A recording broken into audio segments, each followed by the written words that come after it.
We covered the release of Resident Evil Village last week, and needless to say, you were all pretty excited to hear it run so well on macOS.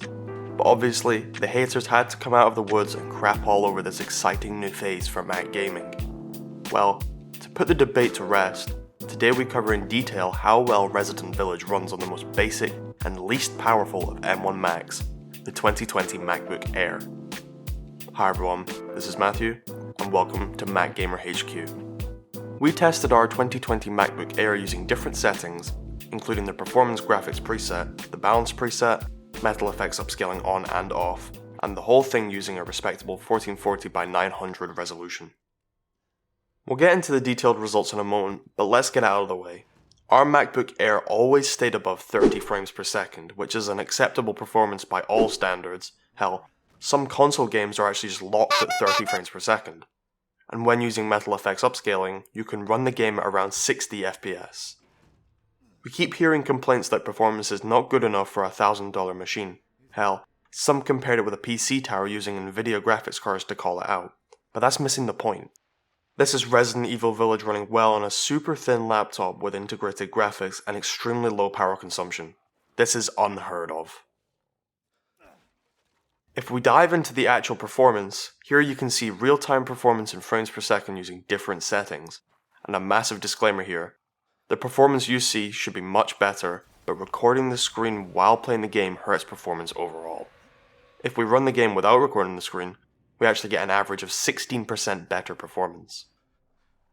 Here you can see the game running using the prioritized performance setting, 1440 by 900 resolution, VSync off, and Metal Effects upscaling off.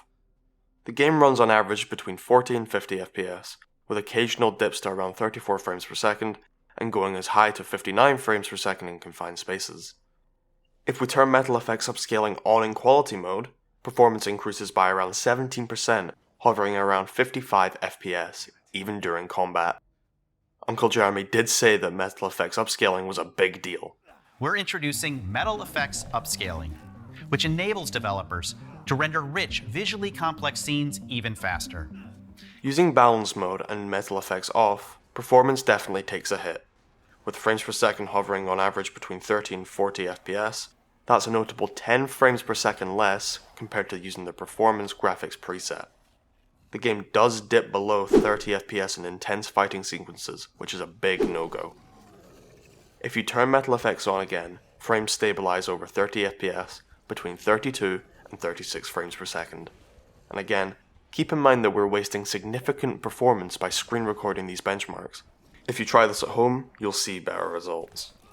Also, we are literally using the weakest M1 Mac available today.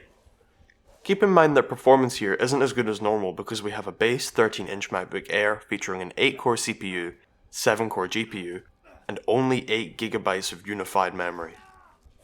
And while Resident Evil Village supports all Apple Silicon Macs, you can see the detailed list on screen, it is reassuring to see it perform so well on M1 Macs with only 8GB of RAM too. The big question though is, can your Mac run it? Well, as proven by our trusty MacBook Air, any Apple Silicon Mac will get the job done. And we know the haters are going to hate and continue to flood the comment section with complaints about the price of a Mac or how a £30 PC tower is cheaper and run games better. What can you do? We'll continue testing more awesome games on M1 Macs and be extremely excited about the future of Mac gaming. Resident Evil Village is a big deal, and it will hopefully encourage more devs to take Apple Silicon Macs more seriously. And hell, if sales are good enough, perhaps Capcom will bring more of their games to Mac in the future. If you want to see Resident Evil Village running on an M1 Pro, you can check out this video on screen. Thank you for watching, and have a great day.